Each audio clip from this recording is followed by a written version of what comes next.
Patrick Beverley says he left the NBA voluntarily to take a, quote, historic contract in Europe. And congrats, Bev, you cannot turn that down. But when you dig into it, things don't add up. In fact, several things about this story don't make sense. It looks like Pat Bev got banned from the NBA, which sounds harsh, but there's no other way to look at it. So Pat was just playing for the Milwaukee Bucks, their new coach at the time, Doc Rivers, a fan of Pat from their days on the Clippers. So he joined for perimeter defense and was good enough to start playoff games. Okay, I'm not saying this is prime Pat Bev here, but a playoff starter is a big deal. Should have multiple NBA offers. But after the season, that tweet said he is weighing an NBA veteran's minimum or a historic deal in Europe. But not all vet minimums are the same. For every year you've been in the league, you get a little bump in pay. Pat Bev has over 10 years of service, so it's $3.3 million a year, which means his Euro contract has to be over $3.3 million a year to make sense. Oh, but he said historic. I mean, people were speculating like $8 million a year. Turns out it was a 2-year, $4 million contract, according to an Israeli reporter.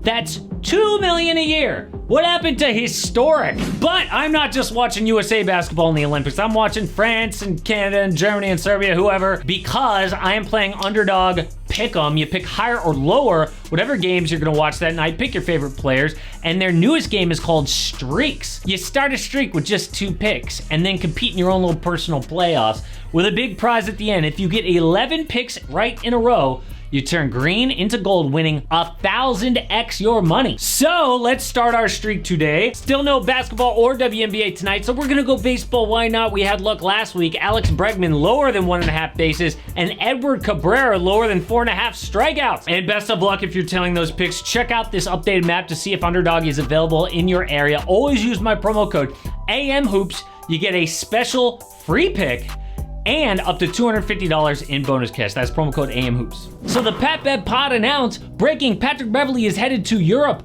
plans to sign with Tel Aviv. Okay, Tel Aviv is not in Europe, okay? Israel's in Asia. What is going on? Okay, technically, because of the war, they're playing games in Belarus, but the tweet didn't even say that. So what is the catch here? The catch is Tel Aviv gave Pat a unique contract, like a private plane to visit his family, gajillion-dollar mansion? No, it is to sell Pat Bev podcast merch in the arena.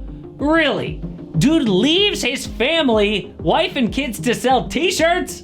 That's what historic meant? No! Now I want to be clear, this is somewhat of a conspiracy theory by me because Bev will deny this, but wait till you hear what he said in a previous podcast. But Pat playing overseas isn't actually that crazy because he's done it before. I'm not surprised that he takes this leap. He did it the first time his NBA career got derailed.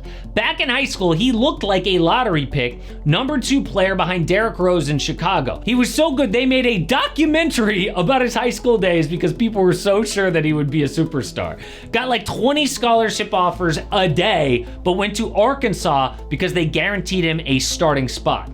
But instead of being a big-time scorer, it was clear Bev was more of a blue-collar, defense-first guy who could score. However, after winning Conference Freshman of the Year, Arkansas suspended Pat an entire season for cheating in class. So instead of sitting out all year and prepping for the NBA, he chose to go play in Europe for the first time. Ukraine, Greece, Russia, and it was sketchy. He choked on tear gas, had firecrackers thrown at him. A fan hit him in the cheek with a coin, so he had to play with blood running down his face. So it makes sense that once he got the NBA call finally, he did not let that go. Had a 12-year NBA career for 7 different teams, making over $80 million. But the same thing that caused all of that NBA success is what got him banned today. From day one, he was good. A point guard who played defense and connected the team. He can initiate offense, but doesn't need the ball, which made him a great fit with superstars like James Harden and Kawhi and LeBron James. But he took it too far. In his first year, Pat dove at Russell Westbrook's legs, going for a steal in the playoffs, and tore Russ's meniscus. Okay, like I get playing hard, but playing dirty is another thing. And after the game, he said, oh, it wasn't on purpose, but I damn sure not gonna apologize. What? Later in his career, the Suns beat Bev's Clippers in the playoffs. He shoved Chris Paul for glancing at him. Like, look at this replay. You can see CP just look at Bev, and for that, he got a cheap shot to the back. Why? Well, the game before, Bev lunged at CP's legs off a screen, just like he did with Westbrook. Could have been an injury, clearly a dirty play, but instead of apologizing, Bev mocks Chris Paul for flopping. What's with the beef? JJ Redick asked him on a podcast, and Bev said, oh, it goes back to college days. We played at a LeBron James camp, whatever. But the point is, again, no apology. This is the kind of guy Beverley has been. It helped him to stay in the league with that never say die, F you mentality that made a lot of people dislike him, but with the talent, it's worth it. Apparently not anymore. His last NBA game was in late May. He crossed the line for good. A fan yelled something from the stands, so Pat Bev threw a ball that hit some other random lady in the head. It was tossed back to Bev, who launched it this time at the fan. Later, he tweeted, exchange between a fan and our ball club. We warned and asked for help all night. Not fair. What did that fan say? I mean, it must have been racist. Over the line. No, he yelled, Cancun. Cancun on 3. Really? Then in the locker room, he dismissed a reporter's question because she didn't subscribe to his podcast. Probably Bev wanted that to be a joke or something, but he definitely took it too far. Point is, when given time to cool off, on Twitter in the locker room, he acts like a jerk. So teams around the league said, nope, too much with this guy. Maybe he was worth it in his 20s and 30s, but at 36 past his prime, too much of a headache. Like, it doesn't make sense that he had all these vet minimums deals from like the Pistons and the Rockets, but instead he chose to take less money in Israel to leave his kids and go to a place with a war going on. No, dude, what it sounds like is the entire NBA said, no more. We don't want you because your skills now are not worth the headache. Just listen to what Pat Bev said right before the Israel announcement. If I feel like I got a lot of ball left, I got a lot of ball left.